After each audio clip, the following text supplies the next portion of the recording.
One of the most impactful things that was ever said to me is that you are the sum of the 5 people you surround yourself with. So you can use that to your advantage. If you spend more time with photographers, you're going to become a better photographer. If you spend time with an interesting photographer who's taking interesting photos, that's going to push you forward. That's going to make you interested in getting interesting photos. The conversations that you have will be about photography. You will look at photos. You will photograph together. This is the Beginner Photography Podcast, and today we are setting photography goals for 2020. So let's get into it. Welcome to the Beginner Photography Podcast with Raymond Hatfield, the podcast dedicated to helping you grow your photography skills. Raymond interviews the world's top photographers in their field to ask questions that will get you taking better photos today. Now, with you as always, husband, father, home brewer, LA Dodger fan, and Indianapolis wedding photographer, Raymond Hatfield. Welcome back to the Beginner Photography Podcast. I am Raymond Hatfield, and if you are new, I am so thankful that you are here and giving the Beginner Photography Podcast a chance to hopefully learn and grow your photography here in the future. I know that podcasts are kind of a weird place to learn something visual like photography, but people seem to be enjoying it, and I hope that you do too. So the holidays are obviously here. New Year's is quickly approaching, and you may remember last week I talked about, it was the State of the Podcast address where I talked about the podcast itself, how it grew in 2019, some of the changes that were made, as well as some of the changes that are going to be made going forward. And I made a lot of those changes going forward based on goals that I have, personal goals and business goals as well. And I've had some questions kind of about goals, right? Because goals seem to be this maybe not elusive thing, but it's not taken as seriously as they should be. And I'll admit, sometimes I don't take goals as seriously as I should be taking them as well, but I do reach my goals from time to time. So I kind of wanted to talk about the process in which I go about setting goals. But it's interesting to think that when we think forward, it's fun and you can be optimistic and you can set those goals or those resolutions now that it's the new year or coming up on the new year. And we come up with these goals and resolutions, but according to a survey that I read, 83% of New Year's resolutions are broken by February. So we start these things in December, right? Like December 31st, first day of January, let's do this. And 83% of New Year's resolutions are broken by February. That's just 1 month. That is 1/12 of the year. It took 83% of the people to get rid of or break or lose track of their goals. And a goal is something that like you feel inside, is something that you really, really want to work towards. So why are we breaking these goals within just 30 days, a small fraction of what you had committed to doing said goal? But what that tells me is that by creating goals, people want change. People don't just create goals to do it, but people want change. But they simply don't know how to achieve it. If you did know how to achieve it, you would just follow the steps and then you would achieve your goal rather quickly, right? Or, whatever. If it's a big goal, maybe not quickly, but you would continue to follow the steps until you reach that goal. So I did a lot of thinking about this, and I believe that because as somebody who has lost many New Year's resolutions, I think that for me, the breakdown is often in the goal itself. It's not that we lose motivation. It's not that we want to give up. It's not that we're like, you know what, that was a bad goal. I'm just going to move forward with my life. It's the goal itself. So having a better goal can be the difference between having a successful year and having one like 83% of the population. And remember, that's just 83% of the population by February. I don't even know the stats on a full year, but I would assume that it's closer to 98% of people. So what do I mean by it's the goal that needs changed? What do I mean by that? Well, it's said that people overestimate what they can do in a month but they underestimate what they could do in a year. And that is true for me. That is absolutely true for me. Many times I will get so excited about an idea that I will just go all in right there. I'll kind of push my other work aside and I will go all in right there immediately, start getting work done, but I'm not going to be able to finish that goal in one day, right? Whatever that task is. Maybe it's working on a new 10-day photography challenge. Hint, hint. Maybe it's something like that, right? So I'll go all in one day, but because it takes time, say next week, I've lost some of that motivation and I don't complete it. Or maybe something that might be more relatable. Oftentimes I will say like next year things will be different. And they're simply not, because I want results fast. I want what I want and I want it now. I mean, who doesn't, not to sound like a crybaby or anything like that, but my point is, who doesn't want what they want right now? Like, I understand that things need to be worked for, but in the perfect world, whatever you want, you could wave a magic wand or whatever and get it right at that moment, but we know that's not how it works. So we jump in to these goals that we have, and sometimes we lose that steam. So today we're going to talk about that and how to get better goals. But before we jump into that, this episode is brought to you by the premium members of the podcast. So the premium members, if you're unaware, they are just hungry to grow the business side of their camera and start making real money with their talents. And to do that, there really needs to be a plan in place. And a plan starts, I think, from a goal. Otherwise, like, if you don't know where you're going, how do you know how to get there, right? So a plan starts with a goal. So this episode is brought to you by the premium members of the podcast simply because they're taking action to make the change that they want to see in their lives. So guys, this one's for y'all. Okay, so let's talk about the goals themselves and how to set goals. So we need to realize, number one, this is a 9-step process. Step number one is that you need to realize that you need to make a change. So to make a change, we have to want a change. Otherwise, if we just change things just willy-nilly, there's no reason to just change things willy-nilly. To make a change, you have to want that change. We have to accept that the change is needed to be the person or the photographer that we want to be. I mean, this whole thing is going to apply more than just business. This applies to photography as well, right? So that quote is, doing the same thing over and over and expecting different results is the definition of insanity. And I don't know about you, but on many occasions, and this is hard because nobody likes talking about where they're falling short, but on many occasions I've said, like I said earlier, next year will be the year. But it's simply a hope, saying next year will be the year. That's just hope. Next year I will be at my goal weight. But then I just do the same thing. New Year's Day we go out to IHOP for breakfast, and it's just like, oh, well, whatever. Next year will be the year. Things will be different. So realizing that you need to make a change, you have to want that change. So think about those areas in your life where you're just not happy. Things feel broken. Where are those areas? Is it personal? Think about your photography, right? Do you want to figure out how to pose better? Do you want to figure out how to shoot men? What are the things that you feel like you're lacking in photography? And then you can work towards those things. So that brings us to number 2, is to figure out where you need to make that change. So again, what are those things that you are unhappy with? Is it your posing? Is it your ability to shoot manual? Is it even on the business side? Is it the amount of clients coming in or not coming in? Is it the amount of clients not coming in? Because that can be something that can cause you unhappiness. That can tell you that a change needs to happen. Maybe it's something like just simply how and when you're going to reach out to people when they send you an email about your services. Maybe it's that you have a lot of camera shake when you're taking landscape photos. If these are the areas that you're unhappy with, then these are going to be the areas where the most amount of growth can happen. Now, one thing is that you need to make sure that these things are relevant, right?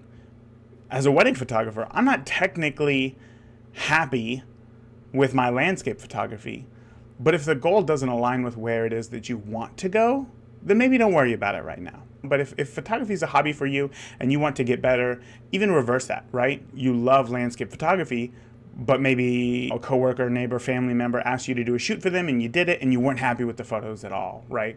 Posing was, it fell flat, whatever it was, and you were unhappy with that, but you don't want to move forward with portraits, then don't worry about your posing right now. Worry about the thing that makes you happy, that you want to continue to do. And once you become really good and proficient at that, then you can explore the other ideas. But right now, just focus on that one thing and figure out where it is that you're unhappy and create that relevant goal towards what it is that you want to move forward. So in doing some research about goals, I found it interesting. The military, the United States military, developed a series of questions to assess and grow after their missions, or in our case, shoots. So we can apply this exact same thing, exact same questioning. So after a shoot, ask yourself these 3 questions. After every wedding, after every photography trip, ask yourself, maybe even on the way home. And this is something that I'm going to start doing because I really loved this idea. So on the way home from a wedding, I'm going to ask myself, well, what happened, right? What happened that I'm not happy with? Because we can always talk about the things that went well, but what happened that I wasn't happy with? If it's, oh, well, the mom of the bride did this or whatever, I can't control that. But maybe if my clients look stiff, okay, let's go with that. Okay, so what happened? My clients look stiff. Question number 2, well, why did it happen? Why did it happen? Why did they look stiff? Maybe it's because I didn't spend enough time getting to know them, so they felt a little awkward in front of the camera. Or maybe it was because I wasn't prepared that the couple had such a height difference. Whoa, I didn't know that the bride was 5'1" and the groom was 6'2". I was not ready for that, so all of my posing looks a little off. Okay, great. So now how can you improve that? Oh, well, I could watch tutorials online. I could buy a book specifically on posing for wedding photos, because surely there's going to have to be something inside of there that talks about dealing with height difference. Okay, so now I figured out what happened, I figured out why it happened, and I figured out how I can improve. This is fantastic. Now you can even move that into the business side of things. So what happened? Nobody is asking me to photograph them. I'm just not getting any leads. I'm not getting anything like that. Okay, well, why did that happen? Well, maybe it's because I'm new. I'm not advertising myself. Okay, so nobody knows who I am. If I'm not advertising myself, if I'm not putting myself out there, nobody knows who I am. And if nobody knows who I am, they're not going to contact me. So how can I improve that? Well, to get people to know who I am, I could learn how to get started with Facebook ads. Perfect. So after every shoot, after every wedding, after every photography trip, ask yourself, what happened that you weren't happy with? Why did that happen? And then how do you improve? Because again, when you figure out what it is that you are unhappy with, then you know what you can do to change it. But by asking these questions, you can figure out how to change it. And that is the key right there. It's not figuring out what it is that you're unhappy with. The key to a goal is figuring out how to change it. Okay, so step number 3 is we need to make more epic goals. So oftentimes when it comes to goals, we go one of 2 ways. We go crazy with it. I want to shoot 60 weddings this year, even though I've never shot a wedding before. That's crazy. Or we go too safe or vague. This year I want to learn photography. Oh, well, you know what? There is a good chance that neither of those things are going to happen. If those are your goals, there's a great chance that neither of those things are going to happen, because if you have never shot a wedding, shooting 60 weddings in 1 year is going to be incredibly hard to obtain. I mean, it's just going to be incredibly hard to obtain for whoever it is. And it could totally discourage you for when you only have 4 weddings booked by July. Because then you think there's no way that I'm going to book 55, 56 more weddings in the next half of the year. And then you just mentally check out. And then that goal is no longer realized. So that is going too crazy with it, and then it backfiring. They say shoot for the stars. If you miss, at least you'll hit the moon. That's great, but nobody reaches for this. You know what I mean? Like in real life, we've never planned to go to another star. It is just so far away. The closest star is like 100,000 light years away. There's no way that we're ever going to get to another star in our lifetime. It's just too far. It's too unfeasible to happen. If you were to say, if you had never shot a wedding before and you wanted to shoot 20 weddings in a year, I think that is pretty crazy. That's a lot of weddings. So to shoot 60 is just crazy. But even if we go the other way, if your goal was to simply, quote unquote, learn photography, then you can get overwhelmed by the amount of tutorials, the amount of videos, podcasts, books, blog posts. There's just so much. And when you don't make any progress because you're spreading all of your attention everywhere, not in one spot, then once again, you check out. So what we need to be doing is setting goals somewhere in between, in the epic zone, right? Not crazy, not vague, just epic. Like, this would be amazing if I could get this goal, right? And then we need to get smart with our goals. And I'm sure that you've heard of SMART goals before. It's a very common term when it comes to goal setting. And that SMART goal is something that is specific, measurable, attainable, relevant, and time-bound, right? So learn photography is not specific. Learn photography is not measurable. Learn photography is attainable. It is relevant, but it's also not time-bound. If you were to say, I want to book 7 weddings by March 30th, that is a SMART goal. That is specific. You want to book weddings.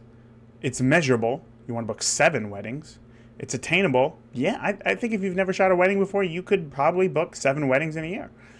It's relevant because you want to get into weddings or photography. And it's time-bound because you want to do it by March 30th. If you've never shot a wedding, again, I bet that you know enough people who could refer you to maybe even 3 friends that are getting married that year. And then at that point, you just need to book 4 or 5 more weddings. And January/February is just the height of engagement. So I think that is entirely possible. Entirely possible. That if you wanted to book 7 weddings by March 30th, you could do it. And that is a SMART goal. Okay, so now tip number 4. Write down your goals and make them seen. So when we write down our goals, you are instantly 42% more likely to achieve them. And I think the reason is, I don't know why, but I remember in high school, I was told if you actually physically write down your goals, it's just easier to remember. It's easier to pull back up that information because when you're typing, you can kind of, if you know like where your fingers are, you can kind of be paying attention to something else and type at the same time. Like I am not a multitasker by any stretch of the imagination. For me to be doing something, I have to be immersed in that thing to be able to do it well. But when it comes to typing, I can be typing and then my wife will say something and I'll turn around and I'll still be able to, so that I can pay attention to her and I'll still be able to finish up my sentence on the keyboard. But when it comes to writing, if she starts talking, I have to stop. I have to completely stop writing. Otherwise, I'm going to start writing what she is saying. So when you write down your goals, it becomes more achievable because it's like baked into your brain. I don't know the science behind that, but that scientist Raymond says that when you write things down, they're baked into your brain.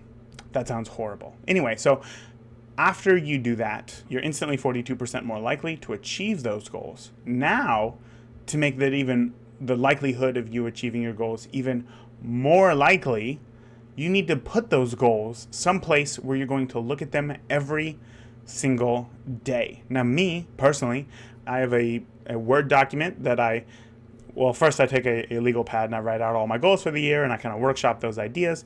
And then when I'm done with them, good. I got the ideas. I know what my goals are for the year. Then I put them into a Word document with a keyboard. But then I print that out and then I hang it right above my computer. I'm looking at it right now.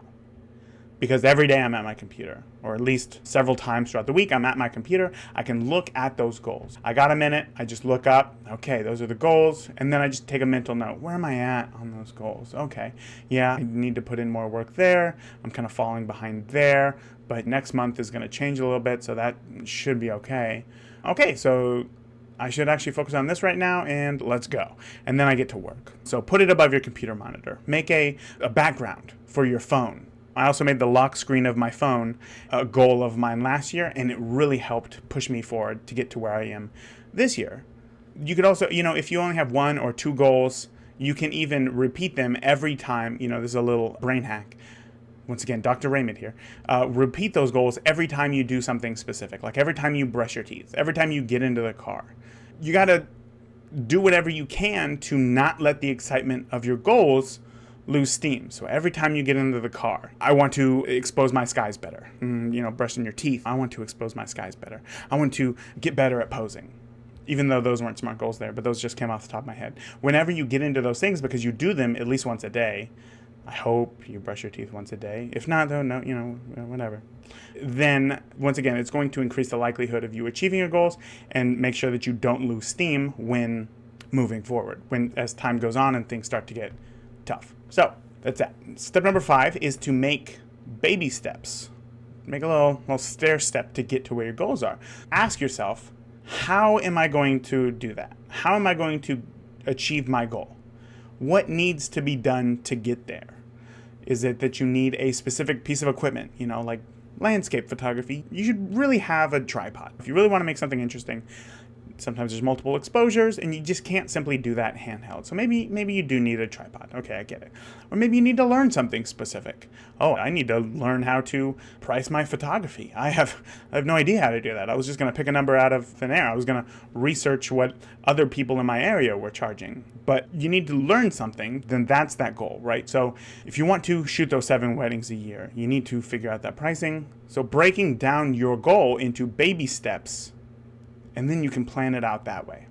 So you know what? Let's work through that. So if you want to book 7 weddings by March 31st from scratch, maybe your baby steps would be establish pricing by January 5th. Okay, so now you got from the 1st to the 5th to learn the ins and outs of pricing photography, and then you need to establish what your pricing is going to be by January 5th. Okay, now you need to create a price list PDF to be able to send to potential clients. You need to make that by January 6th. Okay, again, baby steps. Just do one thing a day. Okay, I need to make I should probably have a contact form on my website so that people can reach out to me. Okay, I'll do that by January 8th. I need to put together a folder of my best images so that I can post on social media by January 10th to let people know who I am. I'm going to create a promotion for couples, an album upgrade. If they book me for their wedding by March 31st or 30th, whatever, then they're going to get an album upgrade. So I'm going to create that promotion by January 11th. Okay, now I should probably create a list of promotional messages to go along with those images so that when the time comes, I'm not just sitting there blankly looking at Facebook as to what I should write and then I just get lost. So I should do all that by January 13th. All right, now I got all my images. Then I need to schedule out the photos, schedule out the social media campaign by January 14th.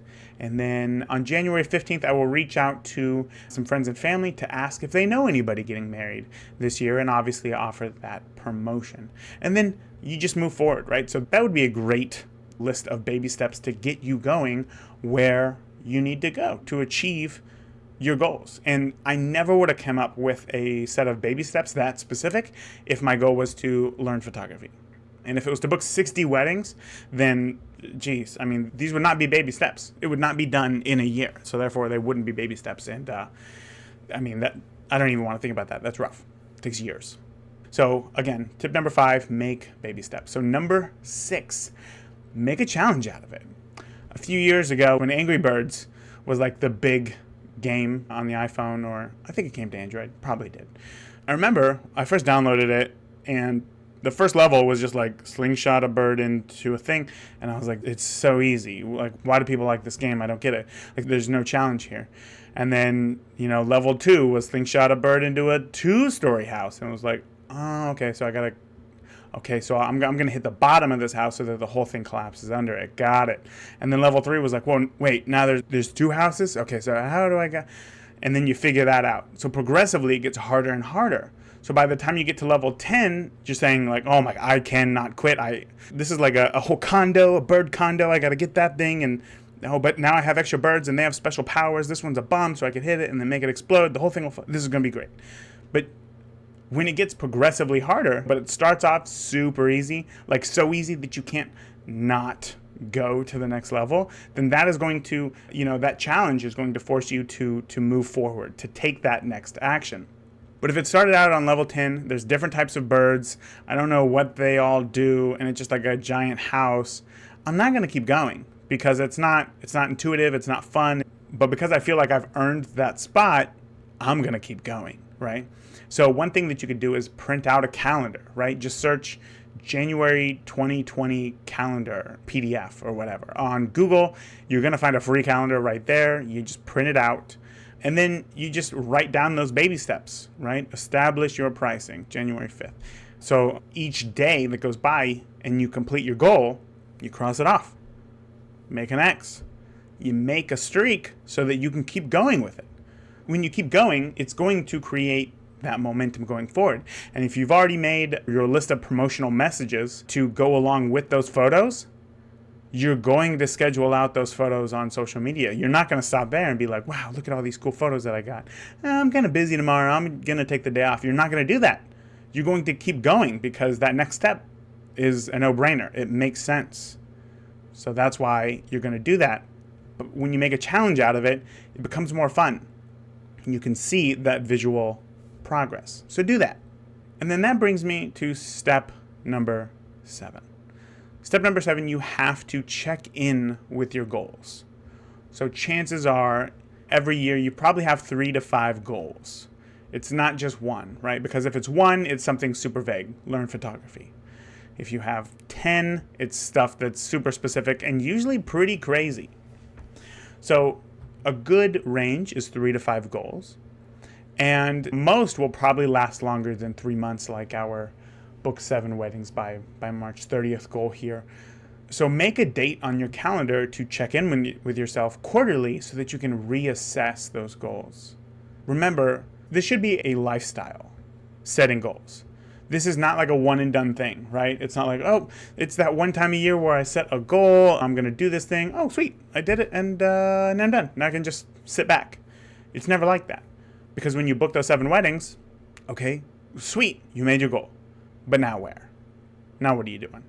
You don't just book 7 weddings and now you're out of the photography business. You have to keep going. So you need to make this a lifestyle, these setting goals. This isn't a temporary thing. And if you want to be effective in setting your goals, then you need to continue to do so. So make it a quarterly review. Make that a process. Every date on your calendar. I have an entire 2020 calendar printed out right here in front of me. That is a quarterly calendar. And I have the dates in my calendar where I'm going to check in quarterly with myself to look to the next quarter, figure out what the next goals are going to be, and then make those baby steps where I can achieve them. I follow this exact process. So obviously December now is the perfect time to be doing so. It gives you a little bit of extra time to figure out what those goals are and how you can implement them. But the next date that I'm going to look forward and have my quarterly assessment is March 23rd. And then it is June 22nd, September 21st, and then December 21st as well. So going forward, those are my dates that I will take the entire day to do a quarterly assessment of where did I come from? How did I do with my goals that I set? And then what's next, right? Or what needs to be tweaked? Often, sometimes you can make a goal that is a little crazier than it is epic. So you can reassess those goals, you can tweak them, and then you can move forward. Maybe you smashed your goal. Maybe you booked 7 weddings by February 3rd, right? Which is a Monday. I don't know why I said it's a Monday, which is a Monday. Great. So now come March, what's next? That was actually easier than I thought. How can I go forward with that information? Maybe I can make a slightly bigger goal next time. But when you make a quarterly process out of it, that keeps up that momentum, that prevents them from losing steam, and that gets you moving forward. So step number 8 is to hang out with people who are also moving forward. One of the most impactful things that was ever said to me is that you are the sum of the 5 people you surround yourself with. And I remember, I thought back my entire life, like, who are those 5 people that I spent growing up that I surrounded myself with? And I looked at myself and I see a lot of myself in them. I do. And then even when I would take jobs, right, and I would have coworkers, I would think of the 5 people who I would sit around, the 5 people who I would spend the most time with at work. And suddenly I would think to myself, I kind of am like them. I talk a little bit like them. I interact with them the same way that they interact with me. I am becoming the sum of the 5 people who I surround myself with. So you can use that to your advantage. If you spend more time with photographers, you're going to become a better photographer. If you spend time with an interesting photographer who's taking interesting photos, that's going to push you forward. That's going to make you interested in getting interesting photos. The conversations that you have will be about photography. You will look at photos. You will photograph together. You will have a group to look at those photos. Have a core group of people who will share your struggles. You can share your struggles with them, and they can help you break past those things. Hey, I don't know, I just don't, I have a real hard time getting that nice, smooth, glassy creek river look that, that you guys get. How do you do that in your photos? Oh man, well that's easy to do. Actually, you get the camera nice and low. You got to use a long shutter speed. That's the thing. But obviously, when you have a long shutter speed, then that introduces a lot of light. So I use a neutral density filter that cuts out the amount of light so that I can continue to have that longer shutter speed. And when you have a longer shutter speed, you get that motion blur, and that's how you get the look of running water or motion in your photos. Oh my gosh, this is great. I wouldn't even know what to ask if I was online. How to make water look flowy? Like, that doesn't make any sense. But when you can talk with people, when you have that group of people who you can share your struggles with and they can help you, that is where your growth as a photographer will explode.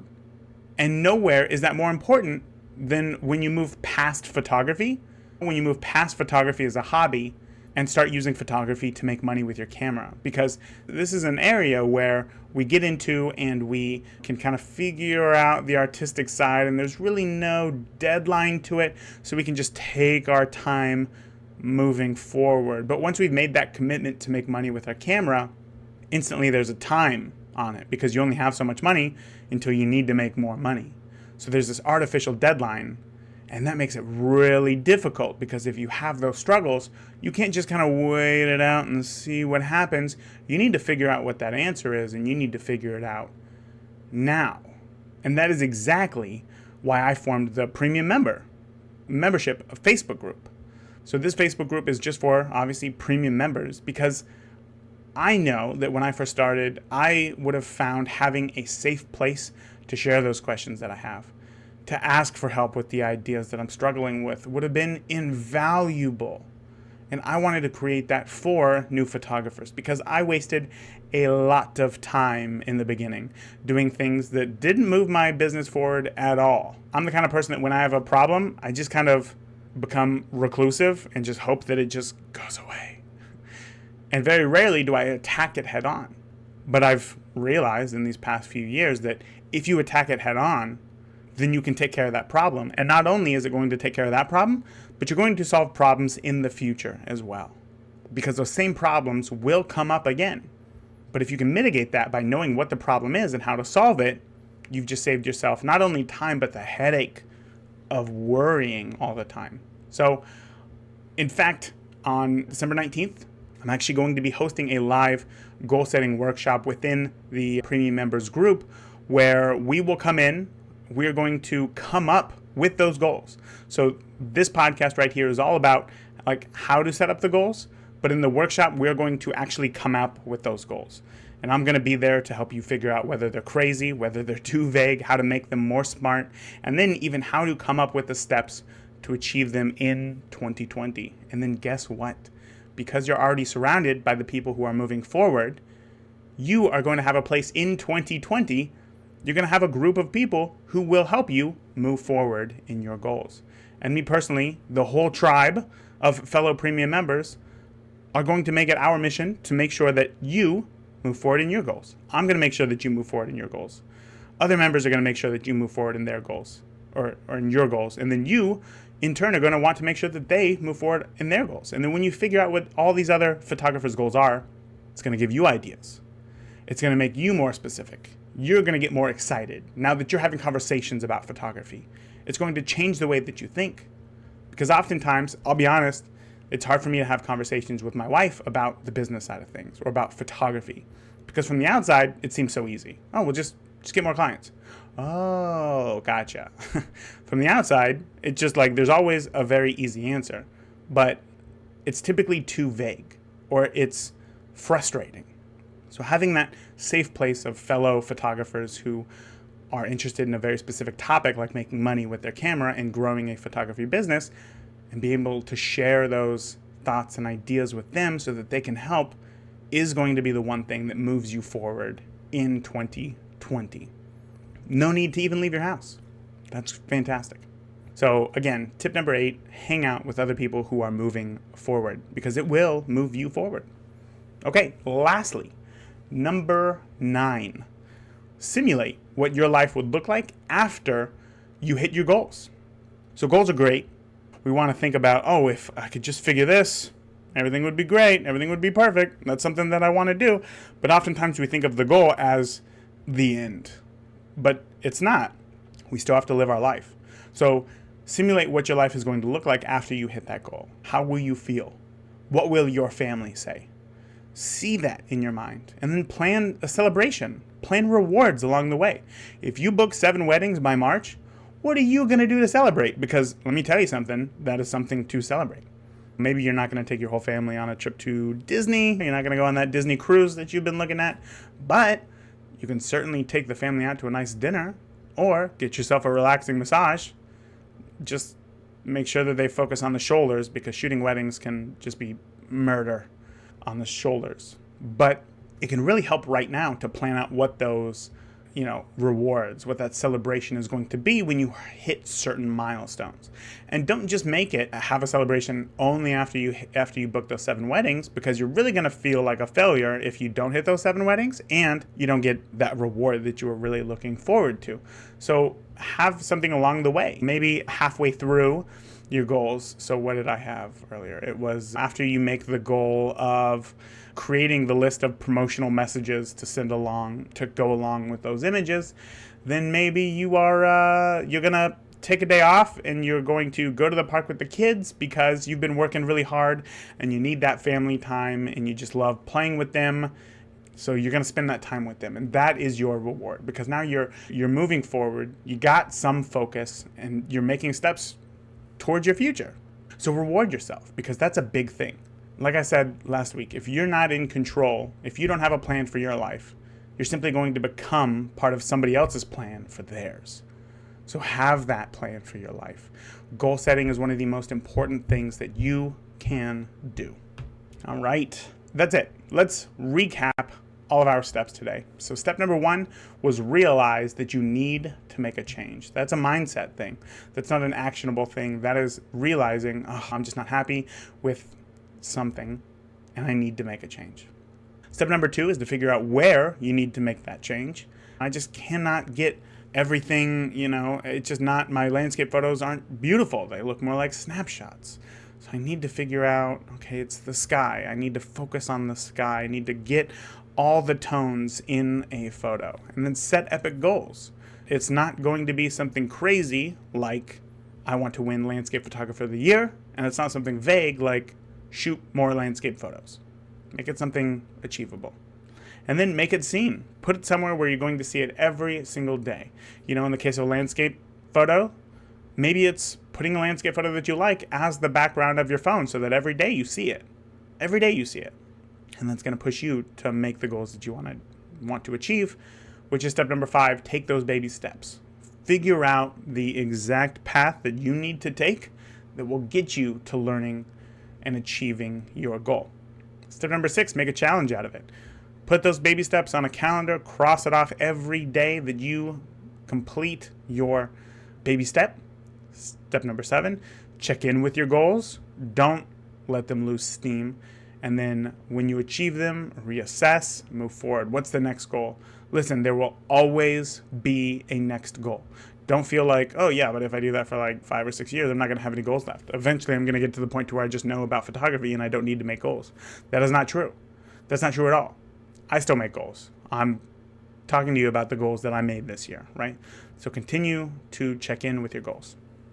Number 8, hang out with those and others who are moving forward themselves so that you can feel that momentum, so that you will feel excited about moving forward, and so that you will take action. And then step number 9, simulate what your life will look like after you hit your goals. That is it. Those are my 9 steps to hitting your goals, or creating goals rather. Creating and hitting goals. For again, when you do that, when you see that you're making progress, everything just feels better. When you feel like you have control of your life and where it is going, everything feels better. And that's what I want, because in 2020, my goal, I guess my mission statement rather, is listener success. And that's you. It is your success. My goal for the year is your success. And again, I know that sounds really vague, and maybe I should make it smarter. Maybe I should list a number of how many people I'm going to make sure that they succeed. But this is more of a mission statement for me and how I frame what it is that I put out for you. Whether it be an episode like this where I talk and give you like an education, or whether it's through the questions that I ask in the interviews going forward in 2020, knowing that my goal for the year is listener success, your success, is going to reframe how I look at the world and how I go forward with this. So again, that is it for this week. So thank you so much for joining me. Until next week, you know what? If you didn't go out and shoot, I'd be okay with that, because I would rather you actually sit down and come up with these goals and think about the future. Just do a little bit of future planning. Take a few days off of photography. God, that sounds so weird to say. Take a few days off of photography and really think about these goals so that you have something to move forward with in 2020. Because I want you to make do. I want you to make more. I want you to do more. And I want you to make do with what you got. So until next week, join me next week where we talk about how to use your new camera that you got for the holidays. So that is it. Until next week, I will see you then. Talk to you later. If you enjoyed today's podcast, please leave us a review in iTunes or your favorite podcast player. And continue the conversation with Raymond and other listeners of the podcast by joining the Beginner Photography Podcast Facebook group today. Thank you. We'll see you again next week.